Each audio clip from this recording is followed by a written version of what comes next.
Hey, I think I'm live here. Okay. So, yeah, man. Hello to everyone. Hope everyone's having a good evening, depending on where you are. I am on the East Coast, so it's almost 9:30 here.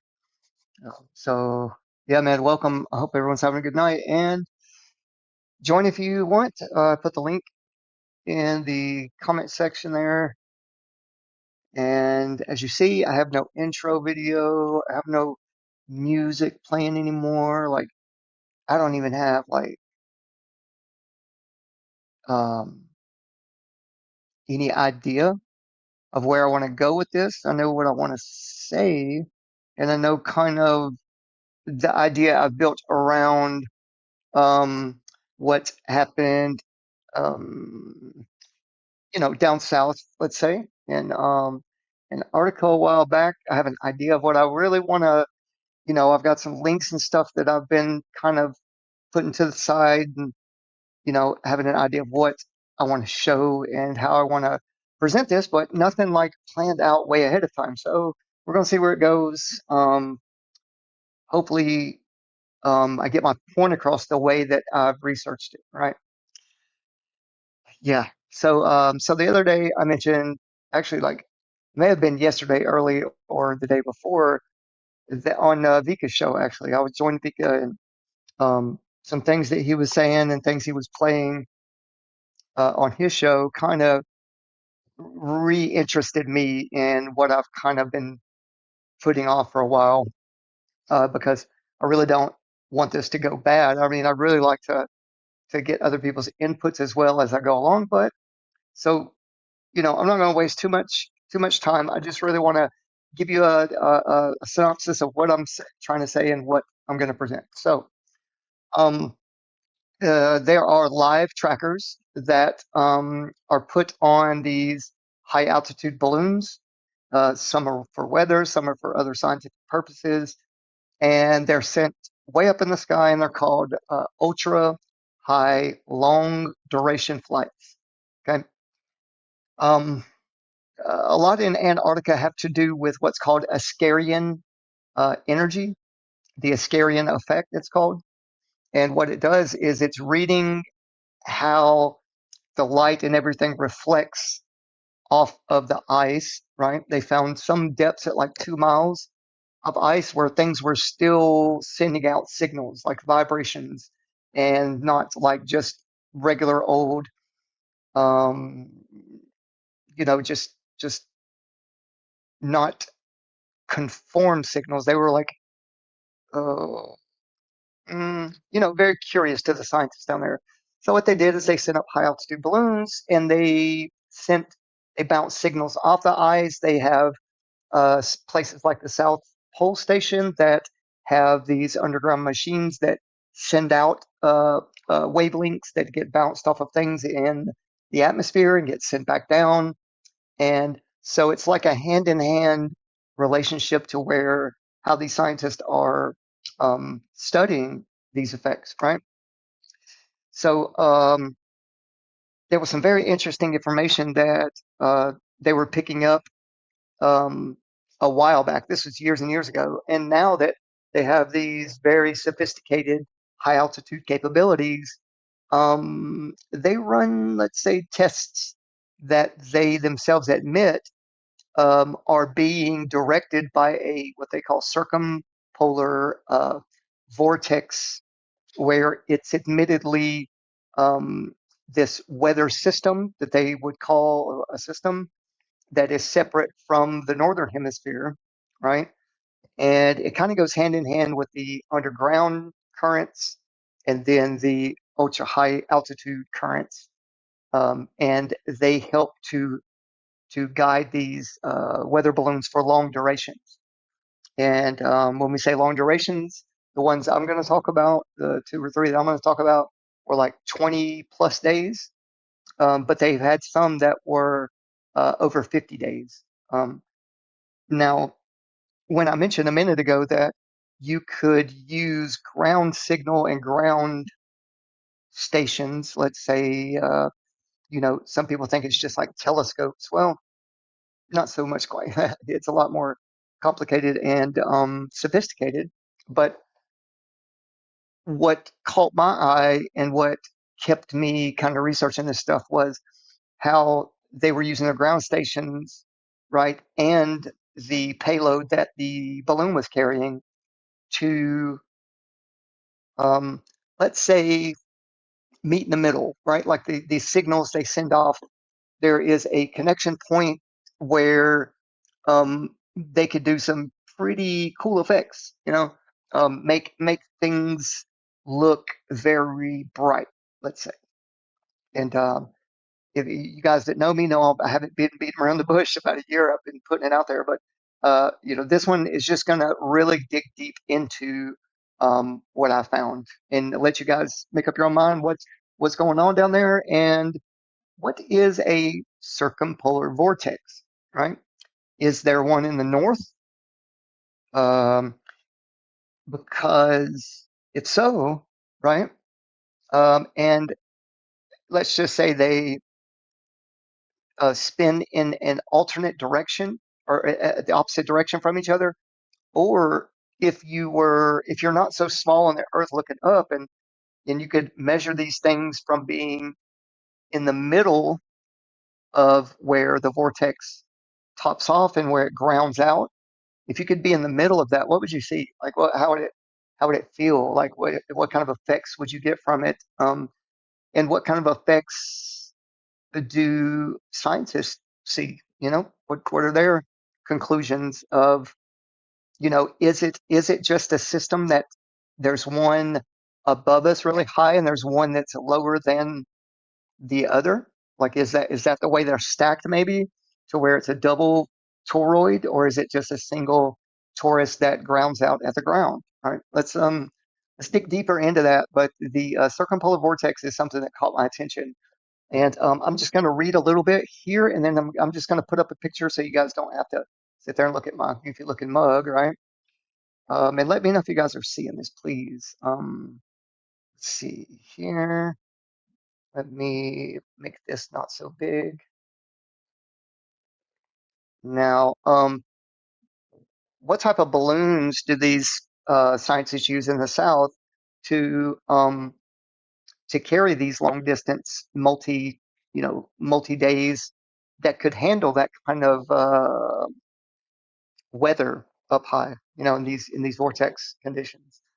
Well, I found a few different ones that scientists actually talk about using in some of these called gaps. There's something called gaps.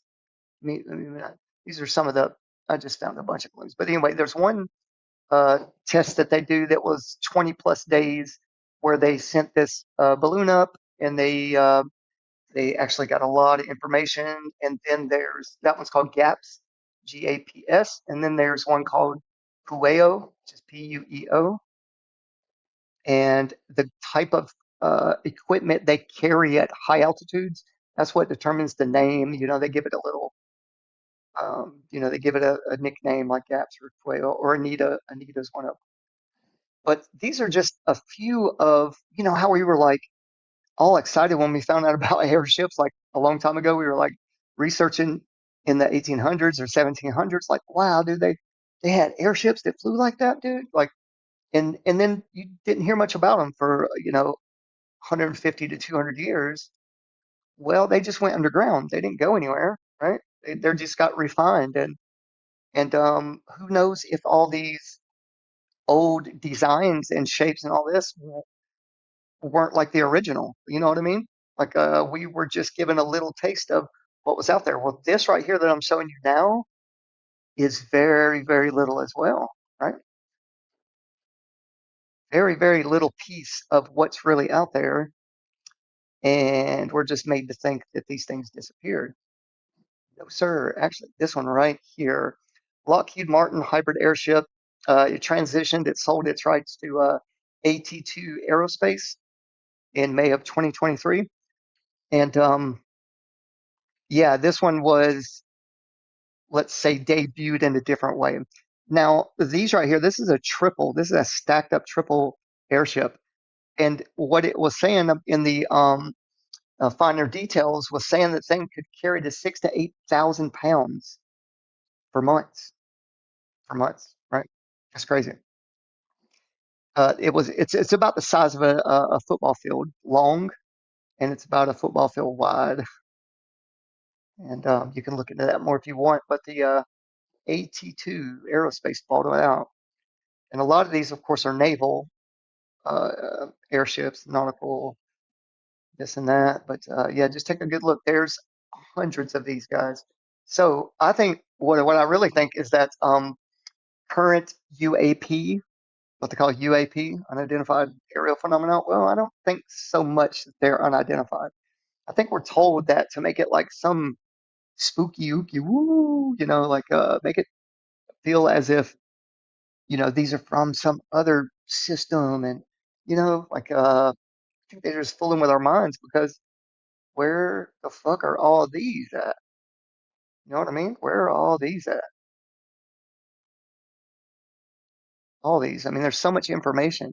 It's about the country they were built in, the type of airship, lift control, graphic, what it looks like, and then status. Like some of these, like are what do you call it? Just models, and they're not built. Well, the models in 94, 95, but a lot of these were sold out to companies. So the development of them, I don't know. You have to do a really lot of digging just to figure out where these went. A lot of them you can still find. Like I've got a bunch of links for you guys too. What my point is with these airships being the way they are and so built out, so tough and durable, it might be that these things can carry these huge payloads, and then it gets directed by the circumpolar vortex, like go in a circle, and they circumnavigate around in the south with the capabilities that we're not quite privy to. But I'm going to try to open that up in discussion tonight. That way, we can ask these type of questions and see where the evidence leads to. Let's see, that's YouTube. Here we go. Here's where I wanted to go, history. Now, let's see. I think this is it. So in 2024, in December, there were two um, programs that were running then, and so one, like I was saying, was called GAPS, and one was Pueo. Oh, look, there's McMurdo Station, lodging construction webcam. Okay. Yeah, let me find the live. Let me find the live. Or not live, but the paths that these balloons took. And it was they were up there for like 24 days. One of them. Let me close this up. Hello, GDHR2T. I'm sorry, HRTGRDN. Yeah. Welcome. Thank you for being here. So what we're looking at, basically, I'm trying to look up is these. Let me go back to history. Sorry, is the path they took, and it shows like in a red line or blue line which payload went which direction. Where's my history at? Where did it go? I might have to go back out of this to get to my history. There we go. So yeah, so that it shows exactly like when we were looking at video footage of where of what they sent back from the trip to Antarctica they sent us. Well, it looked as if the sun in a time lapse was going up and down, kind of like a seesaw effect, right? And funny enough, these GPS trackers, when they went up into this vortex, it showed a path that kind of resembled like kind of just like it was going in and out as it went around. But if you think about a God's eye view looking from the top down, it would kind of angle like that. You know, it wouldn't look like a perfect circle. It would look kind of like a jaggedy saw line or something, like a teeth on a butter knife or something. Let me find this exactly where I was. Might be this one. There it is. Okay. I'm going to make this bigger so I won't be able to see y'all's comments for a minute. It's going to cover the whole screen. Okay. But I can make these bigger as well. So this is NASA's long duration balloon site at LDB Camp, which is like right next to McMurdo, which is, let me show you where McMurdo and the Ross Ice Shelf is. I'm sure you may be familiar with. Right about here, you see where that line begins? This is where they launched the balloons from, or let's say airships, because they're fucking huge. Like they're huge, bro. Now, the name of this one was Pueo, which was the one I was speaking of. And if it started here and it got up elevation, and it starts to go around this way, which is toward the South Pole Station. Okay.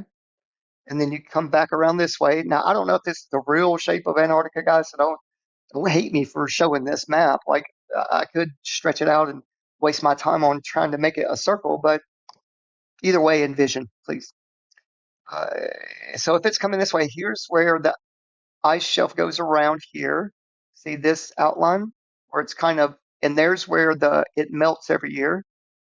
Now, right about over in here somewhere, let me see, like probably right around in like here, I would think would be um, Union Glacier Camp. Okay. Okay. Now let me go back out of this one and go to the gaps one, which is GAPS right here. Now, this one did a lot bigger circle. This one went around all the way back over to where Deception Island is, right in there. The Rothschild Island or whatever you call it. And it came all the way back up here. But look, as it was going, it kind of just wiggled. Wiggle, wiggle, wiggle. And it came, yeah. So at first it went there. So that would be the first circle, the blue one. And then it came back around and went this way. And then it landed there. But it probably did many more circles than that. Um, it said it stayed up for 25 days, right? Latitude, longitude, payload position. That was January 22nd, 26th. So yeah, this isn't a recent. This was a snapshot of the dates I was telling you about, um, which exactly were like it took off. I think the 15th and went um, early January. I think is when it came down. But we're going to check all that in a minute. Don't hold me to those exact dates. Oh yeah, Gusto. Gusto was a big one. So the record right here is 57 days and 7 hours, and that one's called Gusto. I looked into that. That was a beast. Yeah, but the altitude was about 160,000 feet, and that was the test flight. And every time you go to the video, guess what? The video don't work. What do you expect, right? We're going to try it again though. I tried it the other day. But these are very interesting things to look into. Oh yeah, I've got to go all the way down here. But isn't it funny that nothing ever works? You know, when you start really digging into things, right? Like, where's the video at? You know, I want to see that record. So yeah, we'll look through some of this other stuff here in a minute. I just really want to get out my main thoughts before I forget everything, dude. I just I don't prep for these kind of talks because I feel like it's too rehearsed, you know. Go back again. Maybe I've just got to go back here. There we go. Balloon tracking current revolution in red. So yeah, when I clicked on this and saved this. Oh yeah, by the way, here you go. Here's the names over here. So these were the group, or these are the main balloon flights I was looking into. But then there's also um, Anita, and funny enough, you can't. You can look at it, but you really can't like just click on their link. Uh, it don't even take it in Georgia applicant processing, so that's not what I'm looking for.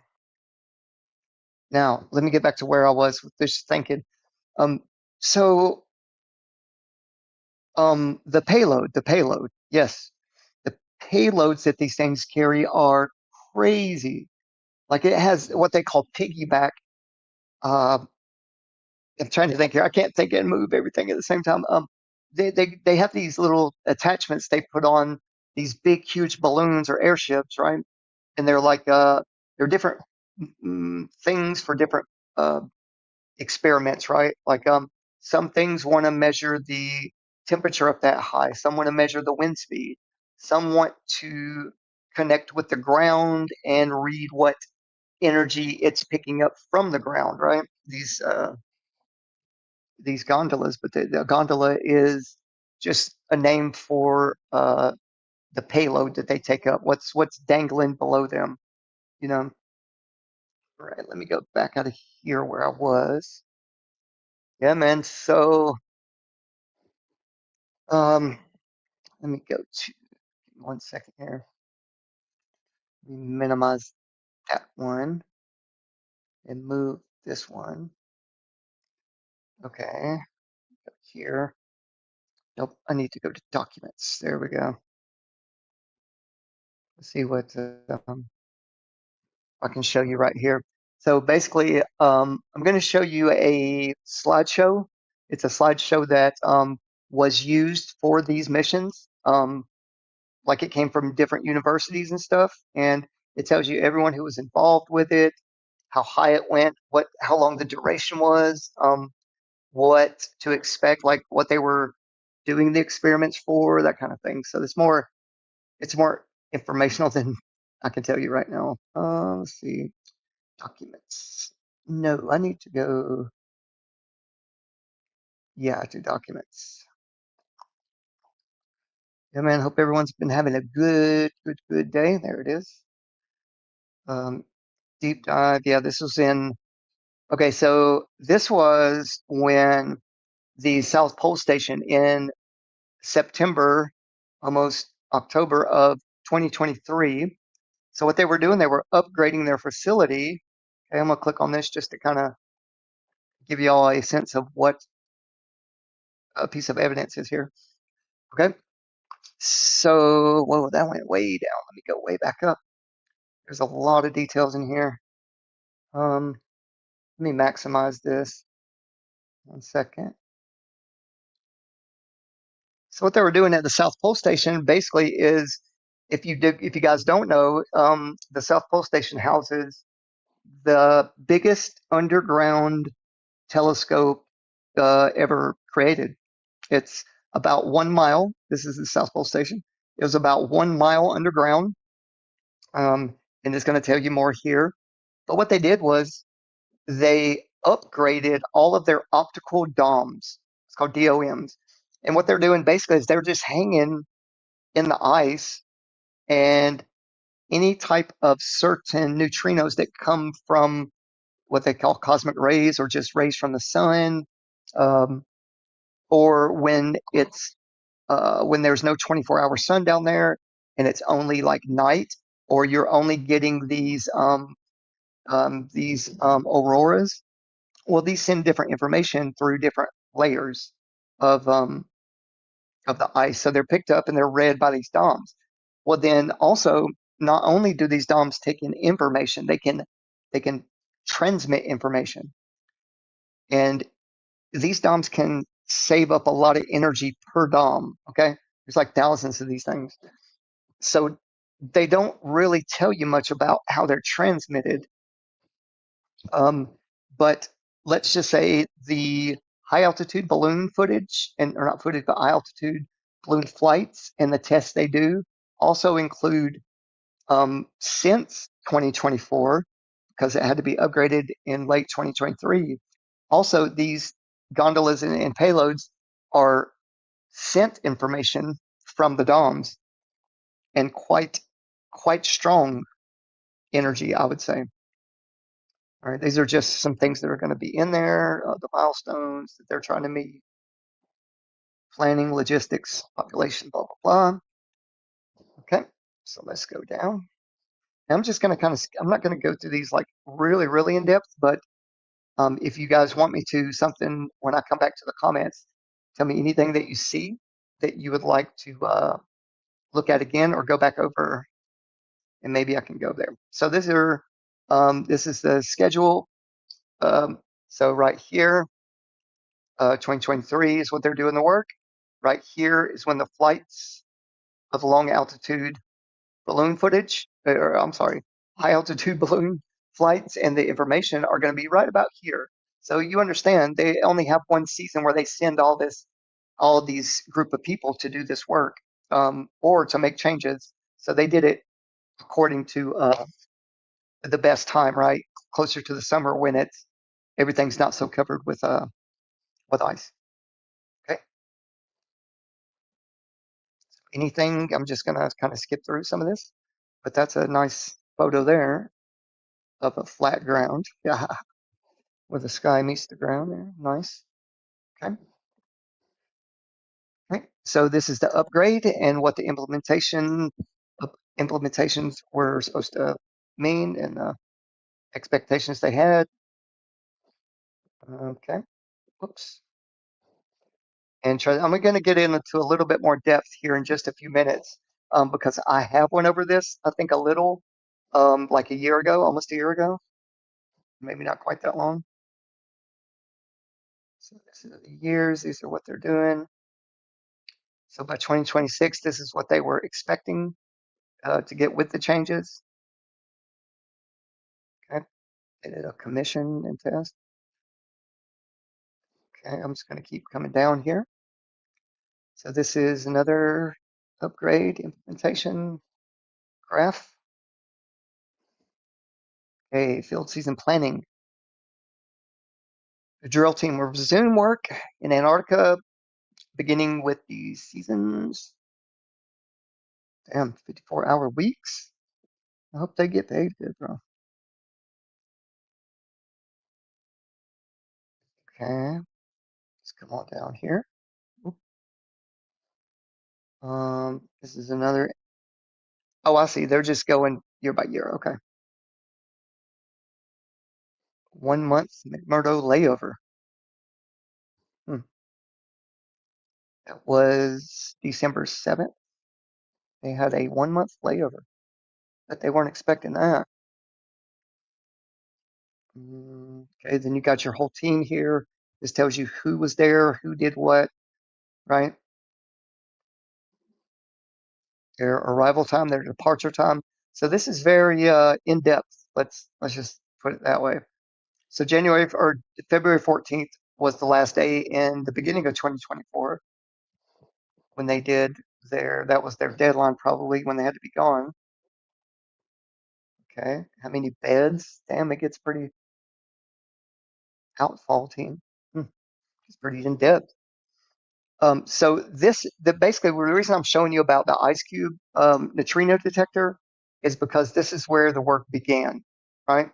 This is where the preparation was for the deception in my eyes. In my eyes, okay.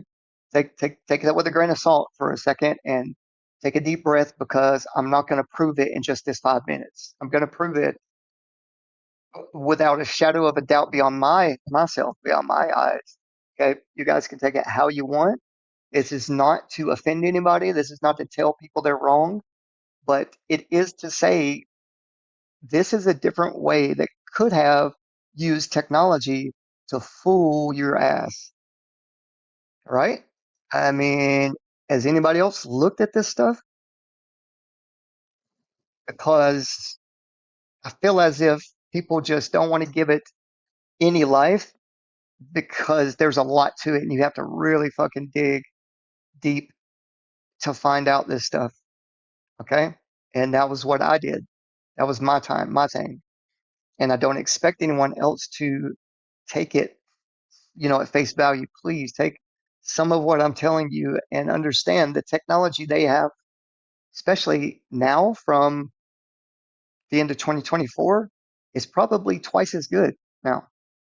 And the reason you can have things up there just hovering that look like astronomical bodies or luminaries is because when you're on the white ice looking up into a white sky or a blue sky that just has some bright light up there and it goes around your head, like that's in my mind, it's simple to do and fool somebody. But I'm not going to just say it. I'm going to kind of show you guys what's going on here. Yeah. So anyway, I'll stop rambling. Here we go. Let me go down. This was just the impact of what they've done up until the beginning of February there. And this is just telling you what they've accomplished, right? And what they've done when the work started, when it ended. Okay, go down one more. Mm, click, click, click. I try not to go too fast. Let's see. So as the planning of what they were gonna do to upgrade this. Yeah, but the ability to transfer lots and lots of energy from one point on the ground to a point in the sky not only has to be done by one or two. Um, in other words, you would need three sources, two on the ground to go up and cross, and where they crossed would need to be where it would need to be where it's attracted to, which would be some point in the sky that was gathering high sources of energy.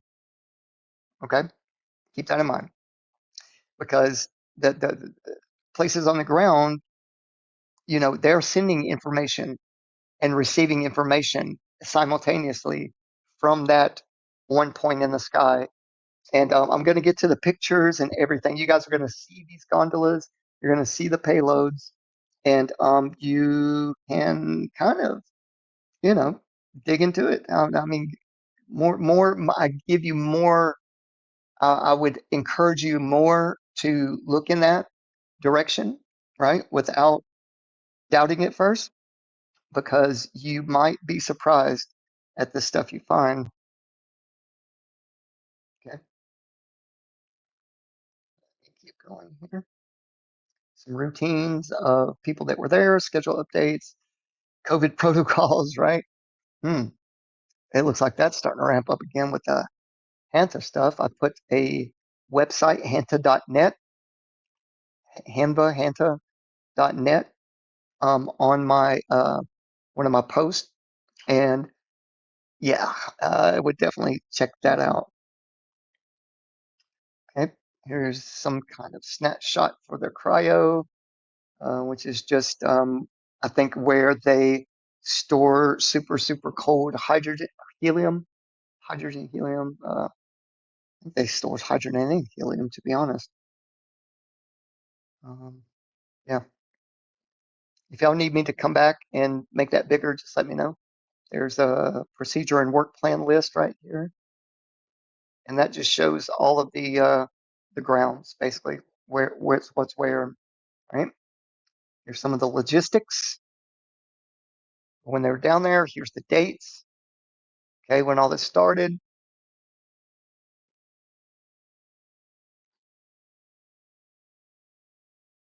Okay, some of the stuff. Here's some of the ID, like the codes and stuff for what they were doing. Activity name. This I found very helpful because you can actually Google some of this stuff and, yeah, find out some pretty cool shit, man. But yeah, now in 2026, bro, if anyone's going back to quote unquote Antarctica, you're not going to come back thinking that there's not a 24-hour sun. They're going to fool the shit out of the next group that goes down there or the next person. And someone's going to come back all bright eyed. Oh my God, I could burn paper. I could burn paper with that source of heat from the sky. And I'm joking, of course, about Jaren. So don't take it personally, please. Okay, here we go. Logistics again, staged at the South Pole. on to the next, guys, because I got two more presentations after this that I'm going to show you the physical things, which, like I say, if you guys want me to go back, when I come back to the comments, just because I can't multitask anymore. My ADHD is crazy. Like, I get so distracted so easy, guys. So I'm going to come back as soon as I'm done with this and catch all your comments. So just be patient with me if you can. I'm a one-man band here. Okay, moving on. Here we go. Okay, halfway through it, almost done. Same thing. Activity names, what they were doing, when, the IDs to the activity. Okay, moving on. This part isn't super important. I just want to show you this is deep. It's very deep, bro. What they've done and what they've done to us as a group has worked. Okay, everyone's pitted against each other. There's only one answer in my mind, is that people are trying to deceive us on a daily. And they'll go as far as building these high tech machines to keep in power trillions of dollars, whatever, you know, trillions, bro, like multi trillionaires off of keeping the status quo, right? Keeping us in a, lost in space, wobbling water ball. Like, yeah. And it's generational wealth for them, you know? Check these out, man. Look at these. Looks like they're building a plasma generator or something. It's pretty cool. Loader, bulldozer, Challenger crane, snow removal and excavation. I mean, they have to do it every year. There's a group that goes down there every year, but not every year do they upgrade the whole shebang. It don't happen like that, bro. You got a very small group of people that go down there and run the machines seasonally. You don't have like huge groups that go down and do this kind of construction work. Like, this hasn't happened since they built the thing, and that's pretty impressive to me. Let's say skid steer and snowmobiles. Dude, they got everything down there. It's like a little retreat or something. This is the South Pole Station, though. I wouldn't imagine what at Union Glacier what they really the real reason that place is there. It says it's there for a logistics hub. So, it's somebody that's situated geographically in the middle of everything. You know what I mean? And like there's mountain ranges on each side. So where they launch these balloons at are right over the ridge line, like they call it the Ellsworth Mountains. Yeah, so the Ellsworth Mountains are right in the middle of where they would launch these balloons in Union Glacier. Would be, you know, and I don't think it matters when these guys went down there.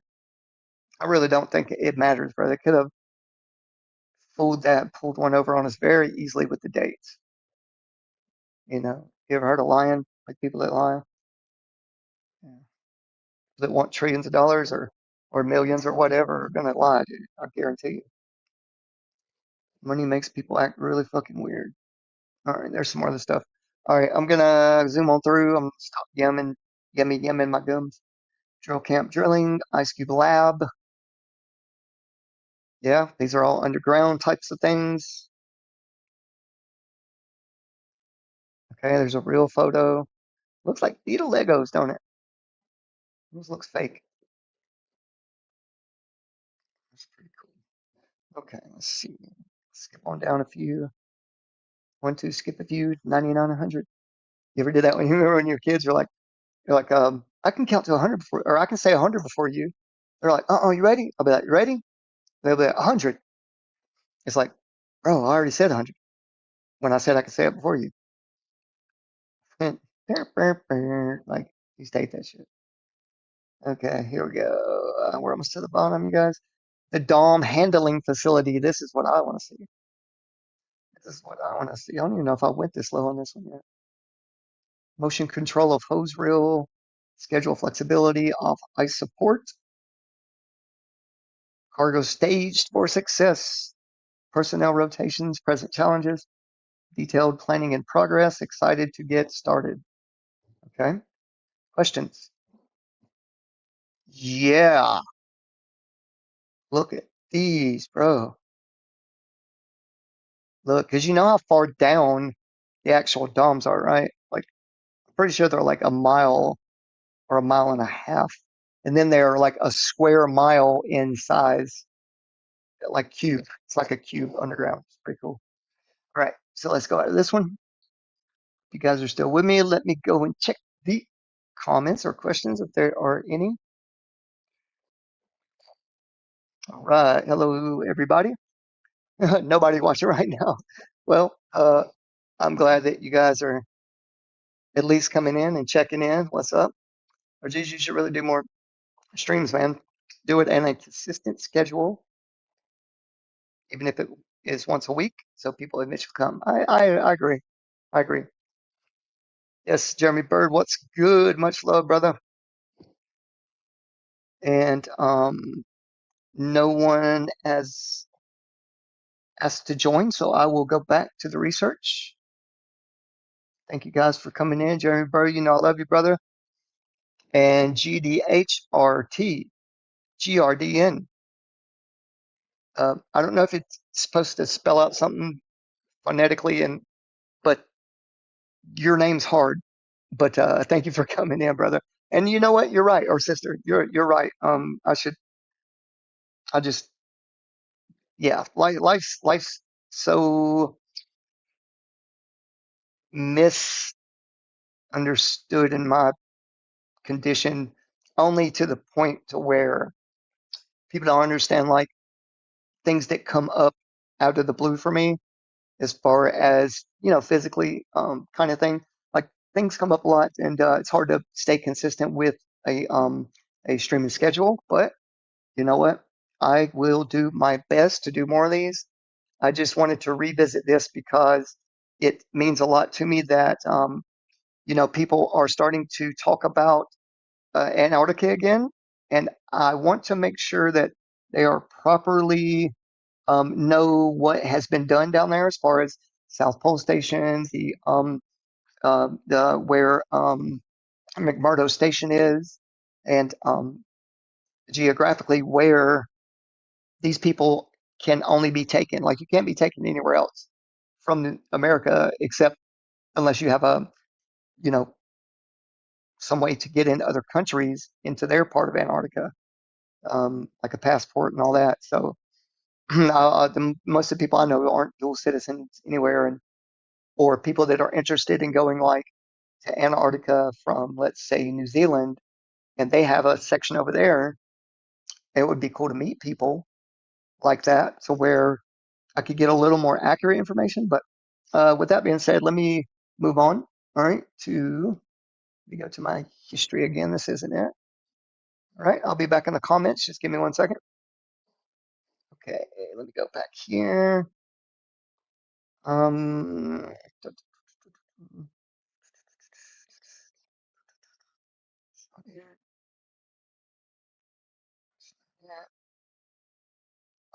naval beam steering. No, that's for something else. Oh shit! Do y'all remember this one? This is what I started out with. This is my first PDF. I'll go back to that in a minute, but yeah, that one got deep for sure, man. That what I did. Okay, let me go to desktop again. Let's see. Not that one. Nope. Nope. Nope. Gallery or this one. Not my butt. Oh, look at my butt. Um, this desktop may be. Gotta find my. No, that's not it. Hmm. It's documents. Downloads. Mhm. It's funny. Look at the little duck.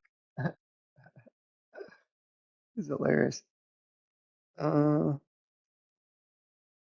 I'll find it, guys. It's almost is right around the corner. I feel it. I feel it. Where is it? Hey, I know him. Look at that. Look, I did a look. Let me put it on full page. I made it look like a retro. Look, he's like holding himself up right there. There's a little spike he was supposedly hammering. Remember that made that loud noise, right? Tink. It's not supposed to make noise in space. Yeah, it's funny.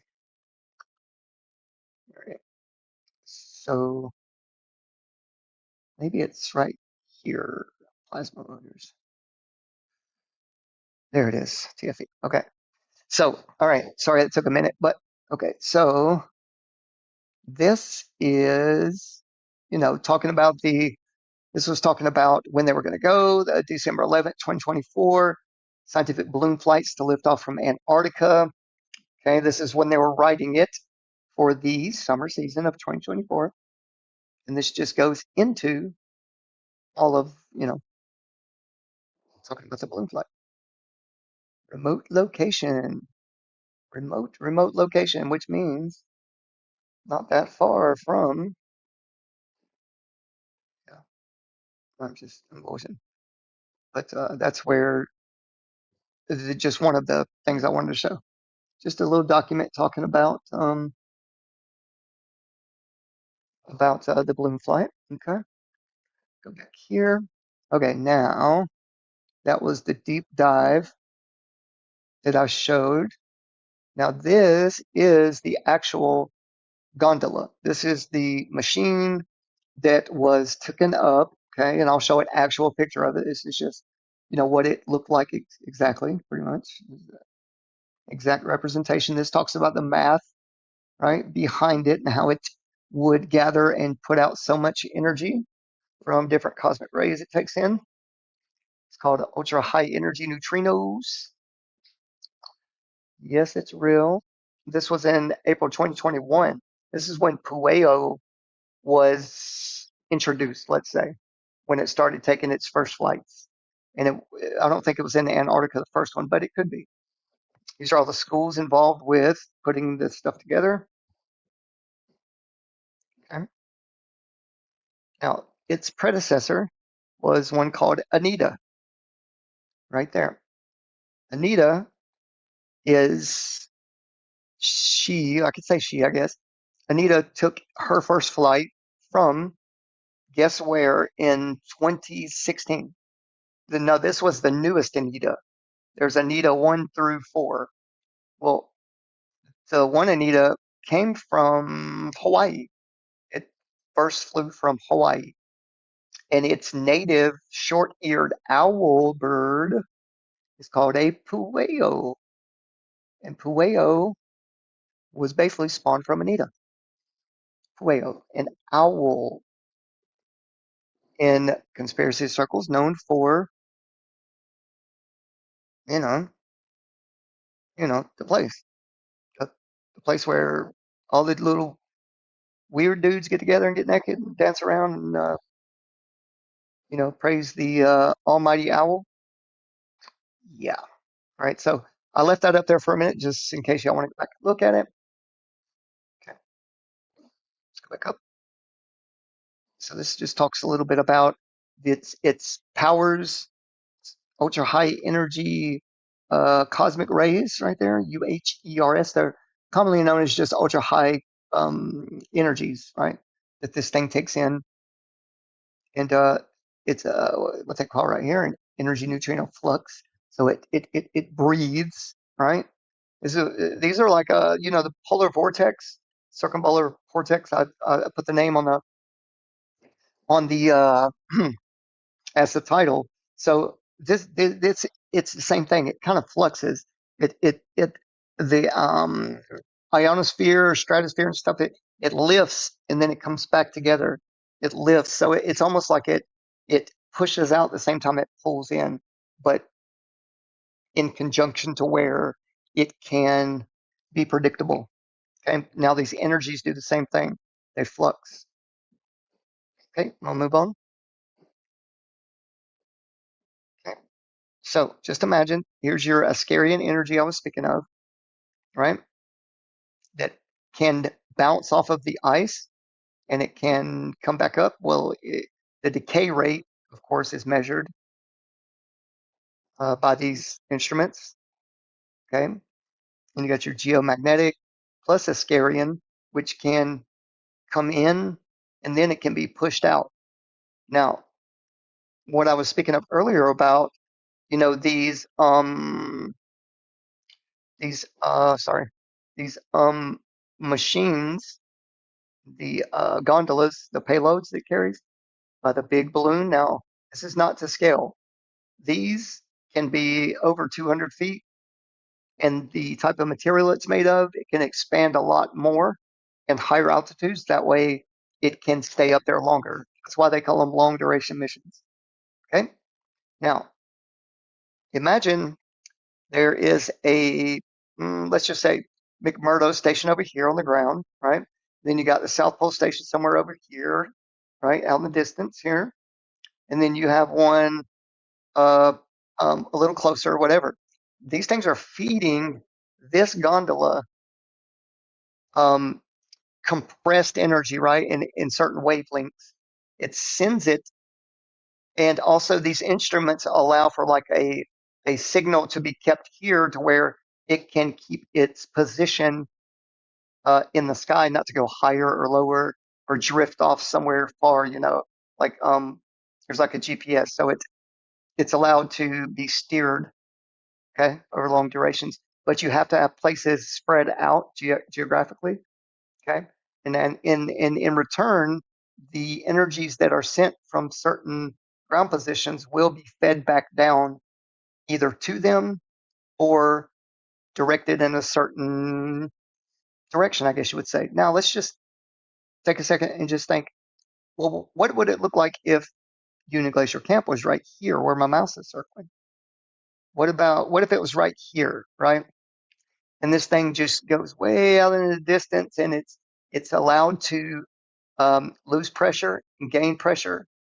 Pressure is pushed back in it. In some cases, like some high altitude balloons are capable of releasing energy when it should be nighttime, and then taking in energy when it's daytime, and that will allow it to go up and down, give it the effect of that. And when we looked at these earlier, let me see if I can find it here. No, let me get back over here. When we were looking at where did it go? Oh, we were looking at sorry, I'm losing my train of thought. Right here. We were looking at the actual positions of where these things went, right? So this one was for 25 days it stayed up. That was the GAPS flight I was telling you about. And it was launched, I think, the 15th of December, 2024. This talks about the latitude and longitude it was sent from, 24 feet. That's funny. I guess they got that. I don't know what they mean by altitude, 24 feet. Maybe it was 24 feet when they let it go. I don't know. But anyway, you can see here where this blue and red dot come together. That's McMurdo Station. Okay.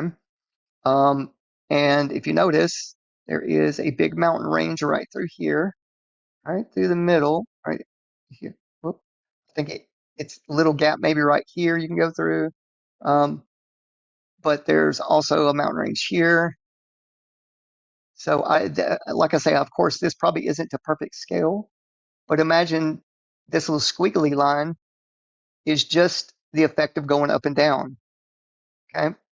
And then it went around right there. That's pretty cool, that blue and red distinction there. Okay, so that I just wanted to say that. Let me go back and you guys can see the other ones. This one, 12 days. This one, HICALA. Total flight time 12 days, 12 minutes. Total flight time 5 days. That's a HICLALB, blah, blah, blah. That's Pueo. That's the one that did a little squiggly line also in December. But I think this might have been like December 18th when this one was launched. 8739 feet when it was measured. 5.3 knots at 165 degrees. I'm not super good with that, but maybe you guys can tell me more about that. And just to give you guys one more time the name of this place, right here, long duration balloon site in LDB camp, McMurdo Station, Antarctica operations, 25, 26, and they're leaving 24 24 out. I don't know why. Now that is 24. I got one of these wrong. I don't know. You guys help me out. Maybe you can go and check because I never can click on these right here. I mean, I'm sure like if I web search it, it would take me somewhere, but this is more official in my eyes. Okay. Okay. There we go. Okay. Go back here. Okay, guys. Let me continue with showing you some of the cool stuff on this, what this can do. Okay. Technic, tech, tech, blah, blah, blah. Yeah, technical capability. Sorry, getting a little tongue tied there. Okay, so here's the real shots. Where are you going? Watch this. Go back up. There's Anita 4. Okay. So, like I was telling you, there was 4 different versions of Anita. Well, Pueo basically just took a page out of their book. This is Pueo. But there's something called piggyback missions. And these piggyback missions, other schools bring their instruments, and they start putting it on there. But look how big. See, these are just 2 of these. So one of one of these is like as big as a person almost, which is ridiculous. Imagine the power that thing generates. And you know, so there's some type of conversion that happens when they take a lot of power in and then they put it out. I think these are just my ideas, but I think whatever they're feeding up the wire to the balloon,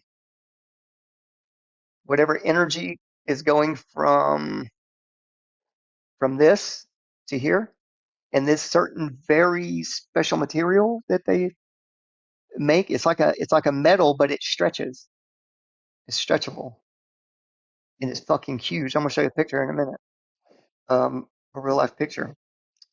So my point in saying that was this is something that I don't think most people have heard about, or studied or realized that, oh shit, they maybe could have fooled people with technology, like with tangible something you could touch, you know? 108 dual polarization quad ridge horn antennas. That's what these are. 108 of them. Fuck. With nominal bandwidth of 300 to 13 megahertz. Jeez. By moving the antenna's lower frequency limit from the 200 using Anita 4 up to 400 megahertz 12, more than doubles the total antenna count compared to antenna or Anita 4. Jeez, that's a lot. All right, let me stop nerding out, bro. I get nerded out on stuff.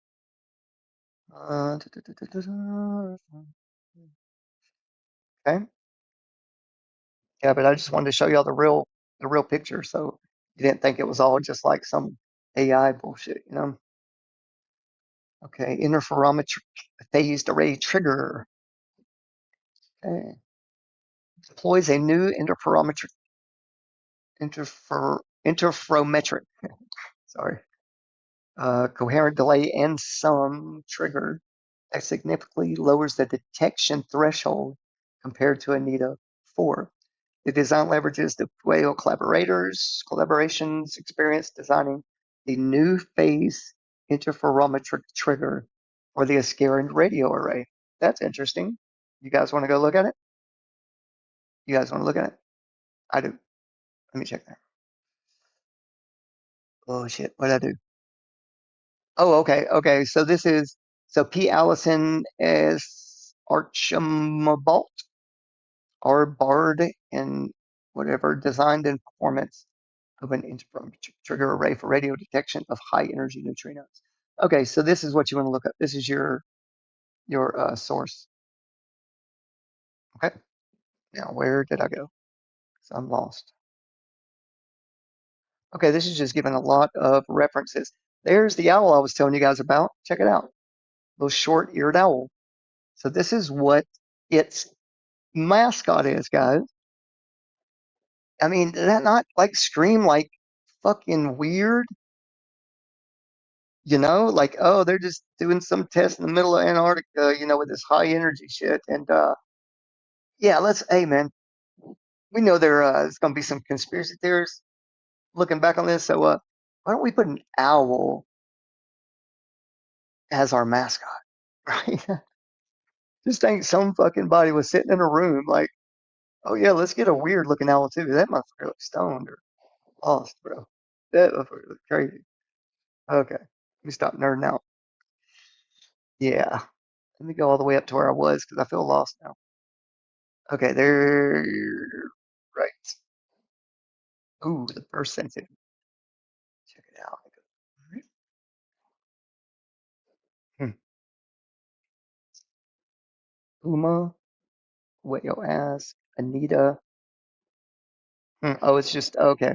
So these are all different results from different antenna arrays. Makes it well suited to measure UAT.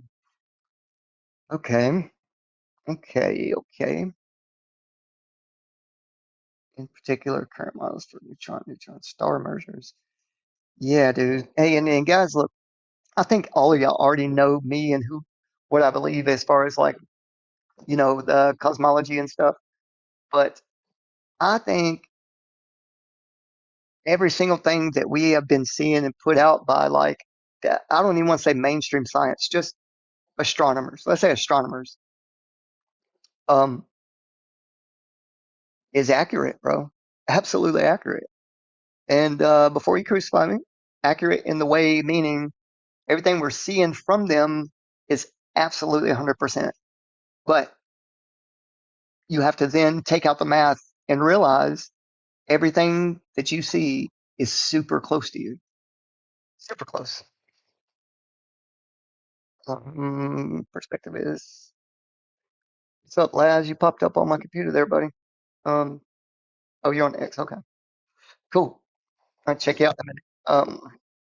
So yeah, dude, I just think all of the nebula, all of like what you call galaxies, like a rotational, everything is just rotational. Look, it looks like rotational. And then every star you're looking at is like 90% of them are circular. Like I just think everything's super close and everyone has just made a big hype about crucifying everybody that says that the sky isn't real, that space is fake, everything's fake in the sky. Space is fake. It's all fake, right? No, no.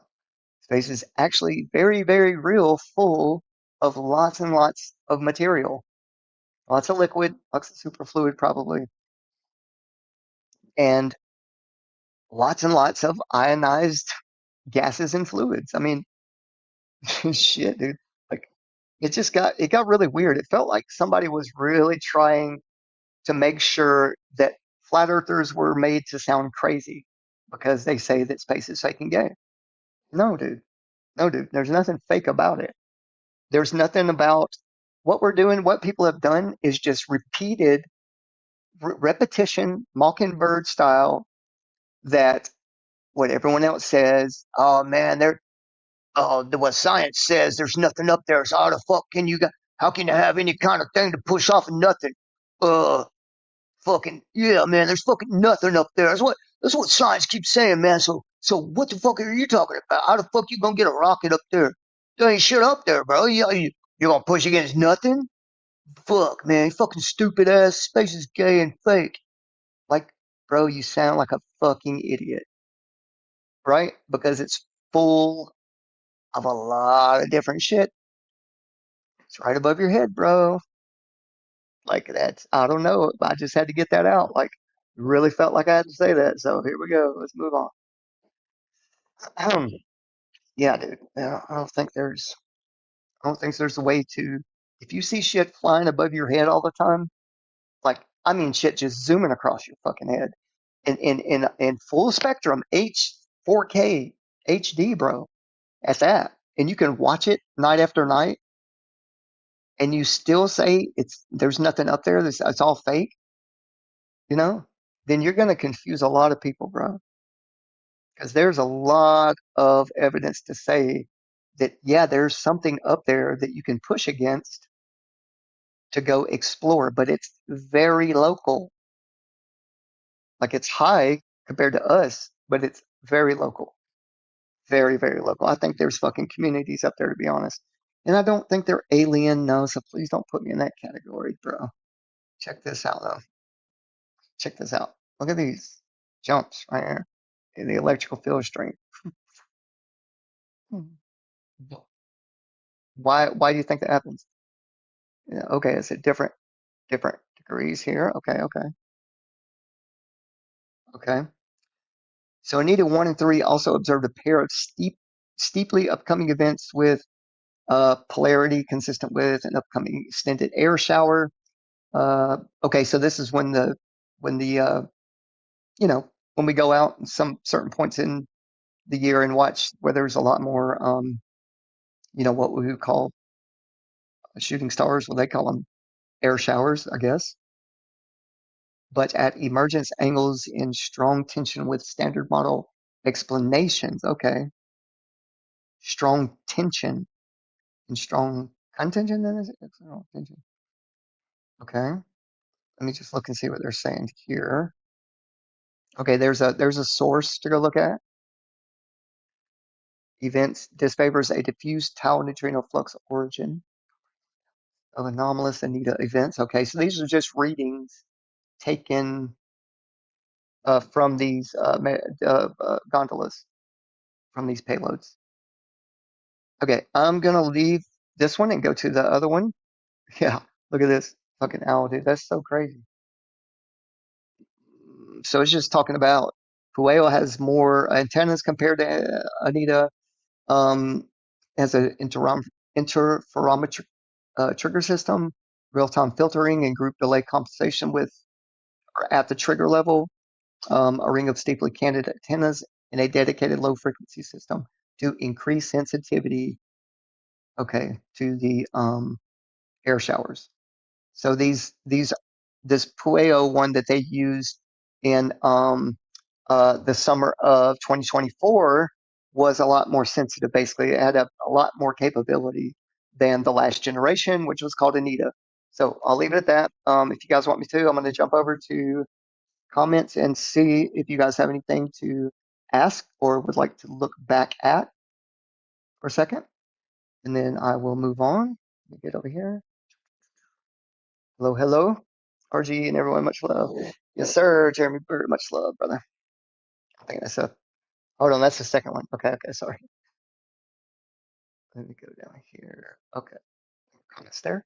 Okay, now 1 hour. Okay, let me go jump back into my documents and I'm almost finished up. I'm going to run through one or two more of these. Then we'll be good.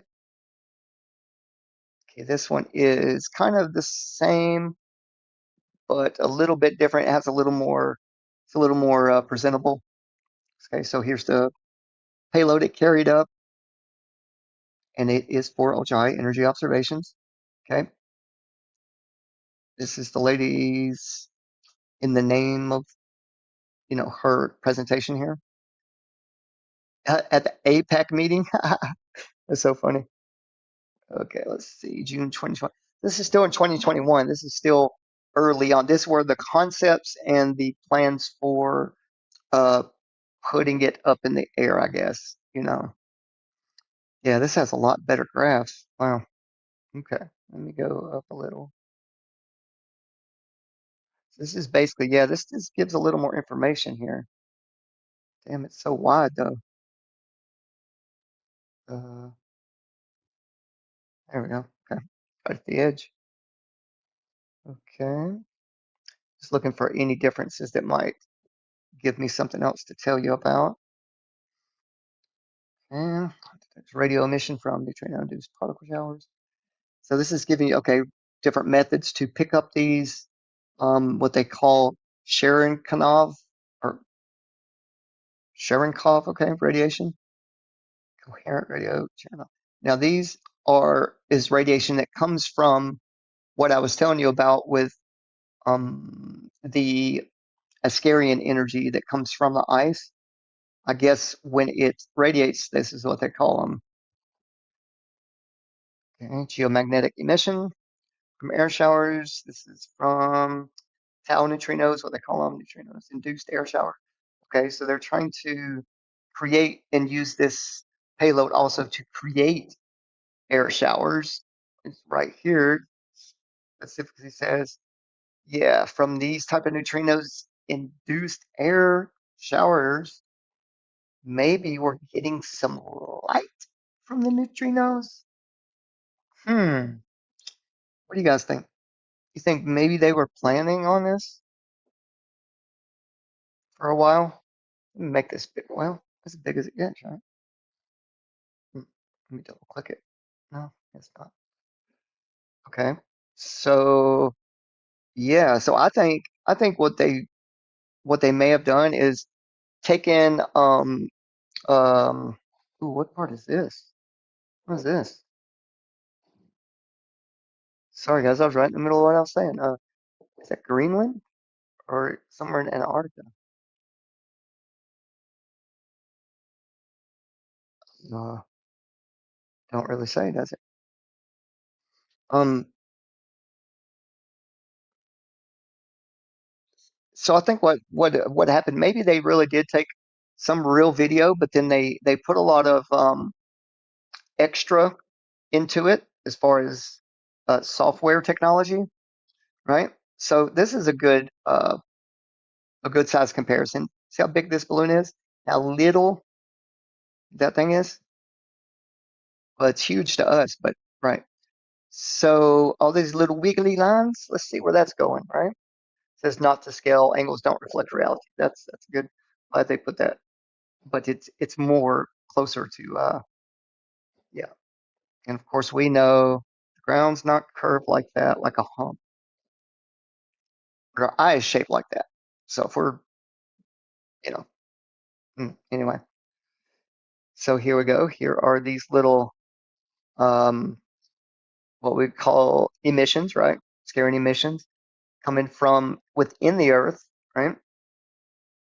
Coming up hitting here. That's the first step in the process of why these types of technologies are used. Keep that in mind. The scaring emission, right? Then we also get geomagnetic emissions, right? Coming from a different way. And some of these, what I would call, I guess you would call them neutrinos, right? Would have this effect from when it comes from out of the earth, but then becomes like airborne, it will become geomagnetic, right?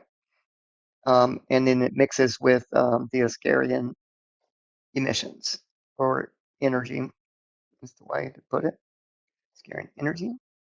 And it's all being picked up and fed to the gondola, which is way, way, way. I think they said they fly at about between 120 to 160,000 feet. So imagine something that high, bro. What would it look like if it was just lit up? What if this whole thing right here was just lit up like I mean, like a sun? Let's keep it real. Like, what would it look like, bro? Would if that went around our head for 24 hours and then that was it, time to go? Like, do you think that could be pulled off? Do do you guys think that might be able to be pulled off? What if you're standing right here and there's all this being shot up, and this right here, this whole thing here is powering this material to be very, very, very reflective. And I'm going to show you guys a perfect picture of that here shortly. I'm almost done with this. I'm not going to go through all of it, but so this right here is talking about the when they did the upgrades. Okay, let me go back up here just to give y'all to the ice cube neutrino detector. Okay, that's what was already in here, right? The Gen 2 radio. This is right in here. It's just giving you a blown up version, right? So this is just a huge field of these. Okay, these are the ice cube. This is the Gen 2 that they were upgrading this stuff with, right? So right here in the very center, and keep in mind this is very geometric. Okay, geometry plays a big part in this. Now, this little spot blown up, right? All these, and then right here in the middle, that's blown up. So, um, yeah, so this is what I was telling you earlier, generation two. This isn't the old equipment for your, type of readings just from the South Pole Station. This is a transmitter of unbelievable power source. Very unbelievable. I mean, bro, if you don't know much about this, you would be surprised to just sit down and learn about it for a little bit because you would be pretty fucking impressed of what they're capable of doing and what are they capable of making people believe. Okay, just take your time on this because you might be impressed at the end or pissed off one like I was. Okay, here we go. Pioneers Mission Concept Study. Okay, remember this is all being presented in 2021. The upgrades weren't even done yet. They were planning this, bro, a while back. And it's not just to read your local sky. These are all over the world, bro. These are like this is on such a big scale. Like it's hard to even wrap your mind around. Of course, that's not a real picture, but this is really what happens in tests that are done in the lab. Like, and this is what you see in the sky. Like you can see these kind of things, but there's a starting point right there. Okay, see that bright ass little spot right there? That could be passed off if you're on the ground and it's like only 120,000 feet away from you, and that thing that could be passed off as a bright ass sun. Of course, not all this. This is just I'm just saying it does happen like this above our heads as well in real space. It happens like that, and yeah, of course they're lying to kids, bro. They've lied to us our whole lives, but we don't need to keep repeating that like as if it's real and then get mad at scientists like that. Like, bro, there's just people running the world that are evil as fuck. And we need to really be teaching the truth about what's possible. It's almost magic, bro. It's like magic, you know? Okay. So here we go again. Long duration balloon. This was in Antarctica in like 2018, I think maybe. Oh shit. No, don't do that. Sorry, I'm getting a little bit off track here. Okay. Hmm. So um so there have been four flights already, right? In Antarctica. Um and yeah, and there was another in 2024. So, you might look at some of this stuff and be like, "Oh, dude, I don't know, man. How could that produce a sun or whatever?" It's not about this itself. It's the geometry. It's that it's all the way around. It's not one-sided, right? And also there are two other sources that are sending energy up into it. So it's not just taking in energy. It's not just taking energy from high altitudes, but it definitely is taken in from low altitude as well. All right, here we go.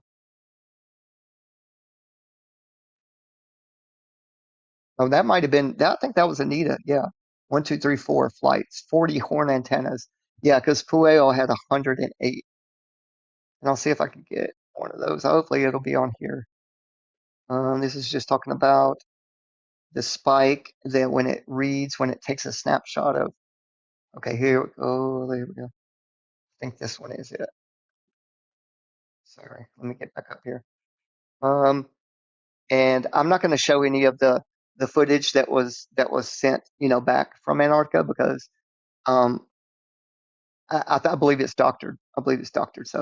So here's Pueo. Yep. So this is yeah, two times more antenna collecting area above 300 megahertz. So it's pretty strong, pretty strong, pretty strong. Impulsive plane wave.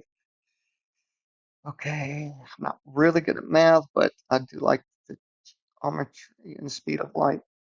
Line up signals according to the blank, the sun, or neutrino events, and you get higher signal to noise. in voltage. Ah, okay, okay. So it's able to block out a lot of the background noise as well. Let's see, go down. Yeah, here's a lot of the stuff that they just little pieces that they had in there. I'm sure that this is just, just showing as a example, simultaneous example. Okay. Optimized frequency range, 1200 megahertz. Okay, so that's not the one.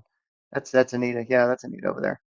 Because this one here, this one comes to not a point, but it comes to a circle on the bottom. I don't know if you can see that well, but it's kind of it comes to a more of a point, but it's still a circle there in the bottom. Okay, moving on. Resolution and elevation. Let's see. Okay, so there's it. Okay, so this is it in action, guys. This is the point source that it causes, right? This is a coherent constructive waves. This is where everything's sent up and everything's bouncing off of this, but it's bouncing off in a very symmetrical wave. It's coherent, right? Uh, um, but that's what it would look like if you put a thermal heat gun in front of you, right? And we're looking up at it. This is how. This is what we didn't get to see from the Antarctic footage. No one showed us this kind of stuff, right? Because they probably thought they were going to fuck up or something. So check this out.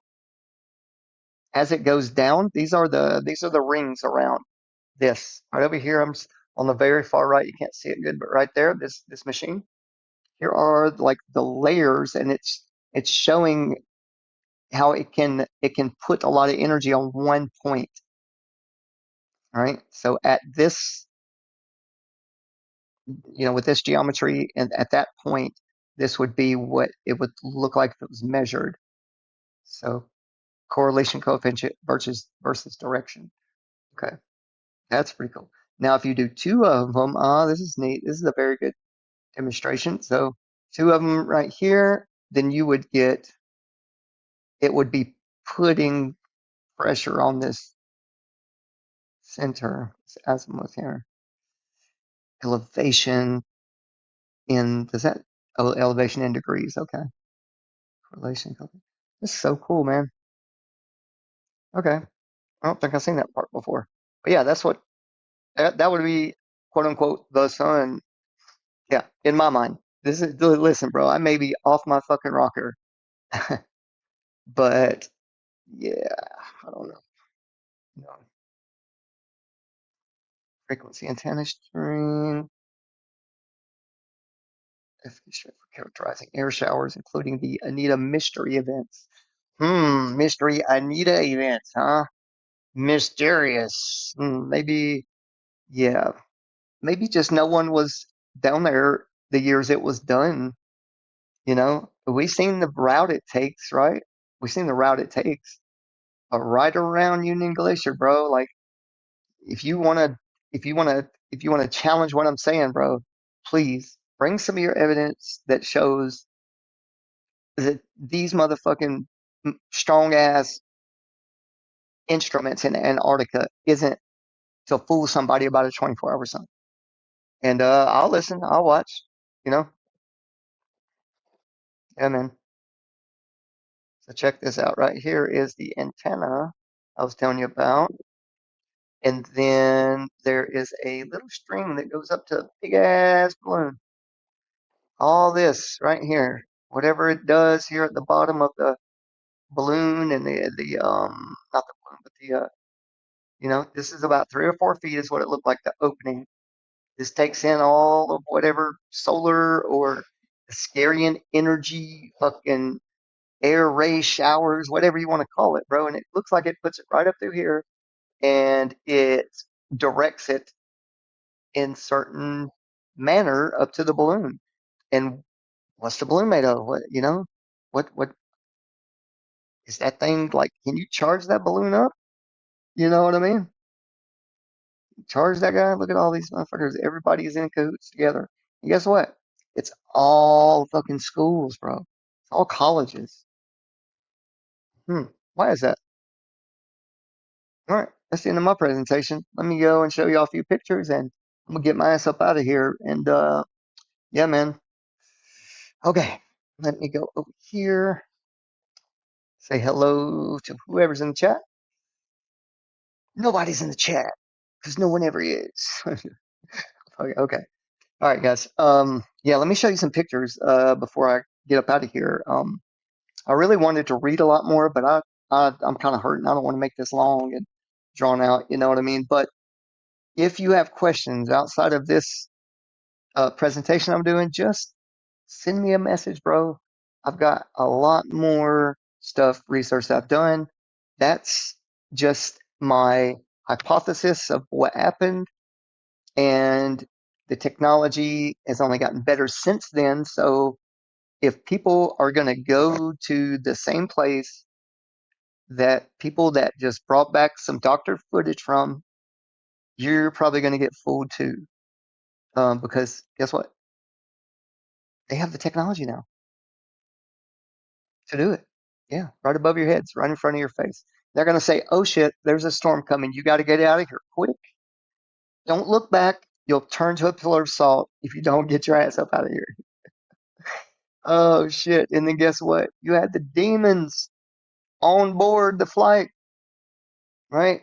Demons, a plane full of fucking demons.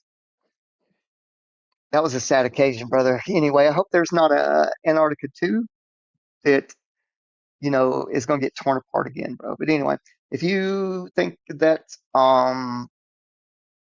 if you want to look into things I said there first, and then if you want to challenge that with information, right? Not your gut, like spurting out because you're upset that I said these things.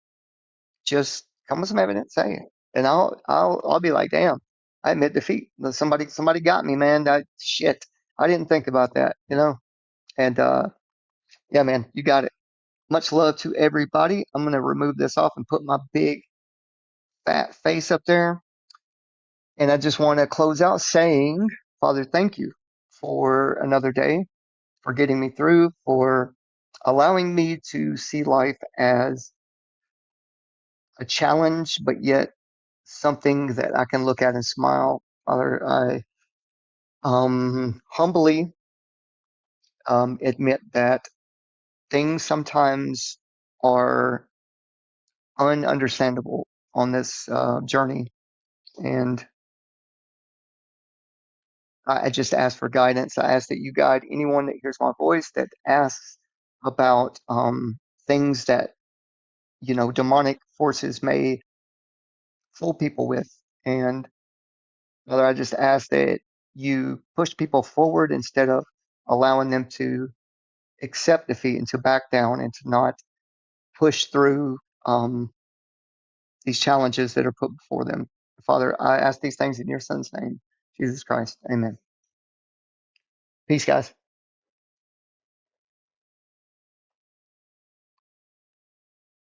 Peace.